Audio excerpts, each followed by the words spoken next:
Okay. Assalamualaikum warahmatullahi wabarakatuh. So, tadi saya dah buat kelas, tapi ramai yang tak masuk. So, saya buat satu rakaman lah khas untuk yang tak ada. So, hari ni kita akan masuk kepada ungkapan algebra. Sebenarnya dia adalah ulangan. Kita dah ajar masa PKP hari tu. Tapi mungkin ramai lagi yang masih blur, yang masih tak faham. So, awak boleh tonton video ni. Okay, so dalam ungkapan algebra ni ada dua perkara yang kamu perlu tahu. Okay, so basic untuk ungkapan algebra ni paling penting kamu memang kena faham betul-betul sebab nanti form 2 sampai form 5 ataupun sampai U nanti pun memang kamu akan guna algebra ni. Kamu akan nampak algebra ni. Okay? Okay, so bila kita kata ungkapan algebra, so ada dua benda. Bila ada algebra ni ada dua benda yang kamu kena faham betul-betul. Iaitu sebutan algebra dan juga ungkapan algebra.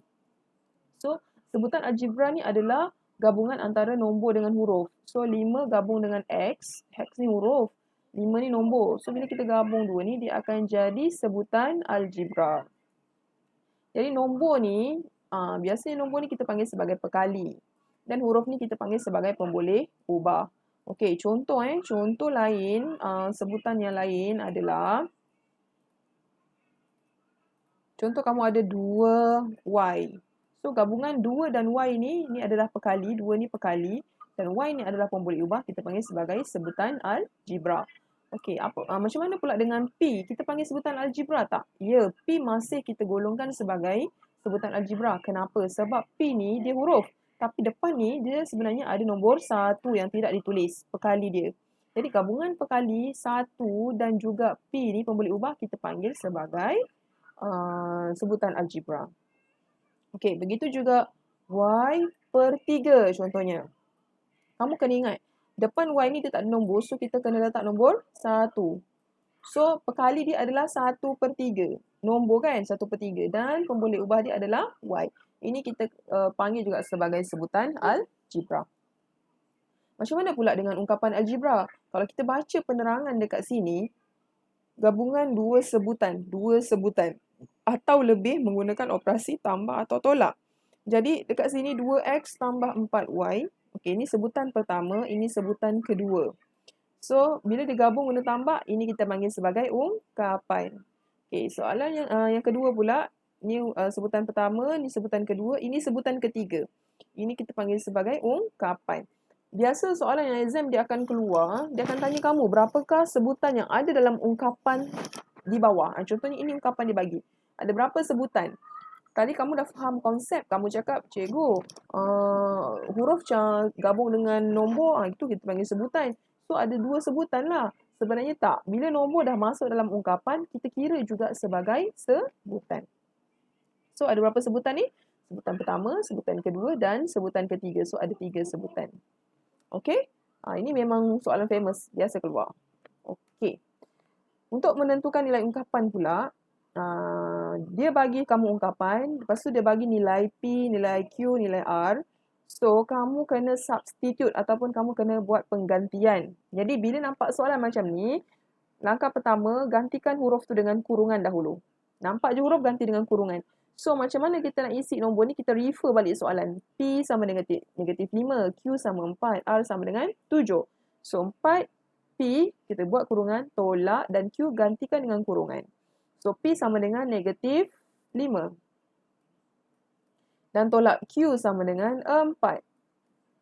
Jadi, bila kamu dah buat macam ni, ambil kalkulator kamu, tekan kalkulator, dia akan dapat jawapan negatif 24. Okey, begitu juga untuk soalan nombor 2. Nampak je Q ganti dengan kurungan, tolak, R ganti kurungan, tambah 2P ganti dengan kurungan. So, apa yang nak isi dalam kurungan tu, kita refer balik pada soalan. Okey, kita refer balik pada soalan. Soalan beri kamu, sekejap Soalan bagi Q adalah 4. So, gantikan Q 4. R sama dengan 7. Masa dia tak tengok operasi dah, kita tengok nombor je. Okay, P sama dengan negatif 5. And then, apa yang kamu perlu buat? Ambil kalkulator. Tekan kalkulator semua ni, dapat jawapan. 2 kali 4, 8. Tolak 7, 1. 1. Tolak 10. So, jawapannya negatif 9. Okay. Okay, seterusnya. Sebutan algebra negatif 2mn kuasa 2. Nyatakan perkali bagi negatif 2m, mn dan 2n kuasa 2. Okay. Ini kita nak kenal pasti pekali dan pemboleh ubah. Okey. Jadi, untuk soalan begini pula, kita ambil sebutan ni, kita kena buat pembahagian berulang. Kita kembangkan dia supaya kita boleh tengok mana dia punya pekali. So, kalau n kuasa 2, kita buat nn. Jadi, bila dia bagi dah, yang ini pemboleh ubah dia, so kita nak cari pekali. Tengok, pemboleh ubah dia negatif 2m kan? So, kita potonglah negatif 2m. So, apa yang tinggal? N kuasa 2. Kamu tak boleh buat macam ni je jawapan akhir. So, untuk the final answer, kamu kena tulis. nn tu sama dengan n kuasa 2. So, ini jawapan dia. Okey, begitu juga untuk soalan seterusnya. Negatif 2m, n. So, mn ni potong. Apa yang tinggal? Negatif 2n. Itulah pekali dia. Okey, begitu juga negatif 2mnn.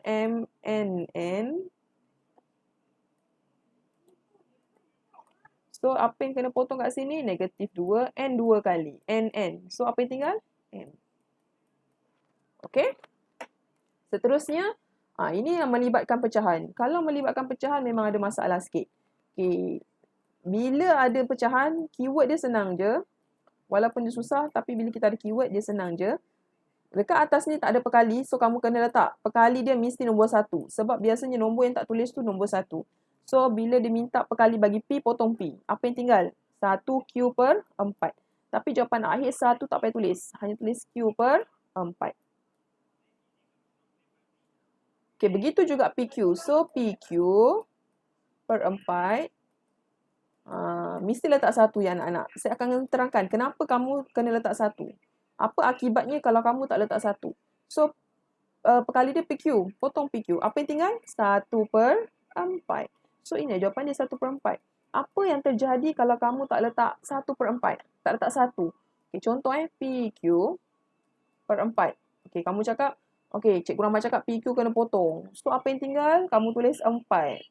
Sedangkan dekat sini ada 1 sebenarnya. 1 per 4. Kamu tak tulis 1 per 4. So, kamu assume jawapan akhir adalah 4. So, salah lah. Okay, that's why apa-apa pun nampak je pecahan, tak ada nombor kat depan ni, kena letak nombor 1. Okay, ini pun akan menimbulkan masalah untuk soalan nombor 3. PQ per 4. Kalau kamu tak letak 1, kamu tak tahu nak potong mana kan? Okay, letak 1 kat sini. So, apa yang nak potong? 1 per 4. Apa yang tinggal? PQ. Okay? Okay.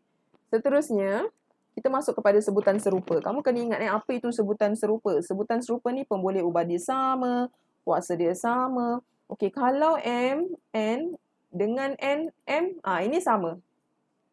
Tapi kalau M, N dengan M per N, ini tak sama Jangan salah. Okey, so ini sebutan serupa ke tidak? Lihat huruf dia. Pemboleh ubah Pemboleh ubah mesti sama. So kita kena lihat huruf. Huruf mesti sama. Okey, so dia sebutan serupa.